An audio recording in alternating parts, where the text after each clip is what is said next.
তো গাইস এটি হচ্ছে নুভিয়া রেড ম্যাজিক 9 প্রো, যা কিনা গেমারদের জন্য হাই পারফরমেন্স স্মার্টফোন, যাতে কিনা Qualcomm Snapdragon 8 Gen 3 4M chipset ব্যবহার করা হয়েছে, যা কিনা 3.2 GHz ম্যাক্স, যাতে কিনা জিপিইউ অ্যাড্রেনো 750G ব্যবহার করা হয়েছে এবং 512GB ভেরিয়েন্ট আপনি 16GB র্যামের সাথে পেয়ে যাবেন।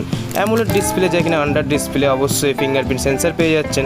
15MP ডুয়েল ক্যামেরা পেয়ে যাচ্ছেন, যা কিনা ব্যাকে আল্ট্রা ওয়াইড এবং wide to 2MP macro camera. 16MP ফ্রন্টে আন্ডার ডিসপ্লে ক্যামেরা পেয়ে যাচ্ছেন। ফ্রন্টে gorilla glass 5 aluminium frame glass back ব্যবহার করা হয়েছে। লাউড স্পিকার অবশ্যই স্টেরিও স্পিকার আপনি পেয়ে যাবেন, যেহেতু এটি গেমারদের জন্য হ্যাভেন। এছাড়া 3.5mm এর জ্যাক এবং লেটেস্ট ভার্সন অ্যান্ড্রয়েড 14 ব্যবহার করা হয়েছে, যা কিনা রেড ম্যাজিক OS 9 ভার্সন, এবং 6500mAh এর ব্যাটারি, যা কিনা আপনাকে খুবই তাড়াতাড়ি চার্জ হয়ে যাবে 35 মিনিটে, যা কিনা 18 ওয়াটের চার্জার ইনবক্সে আপনি এই স্মার্টফোনটিতে পেয়ে যাচ্ছেন। গেমাররা অবশ্যই চ্যানেলটিকে সাবস্ক্রাইব করে দিয়ে যেতে ভুলবেন না।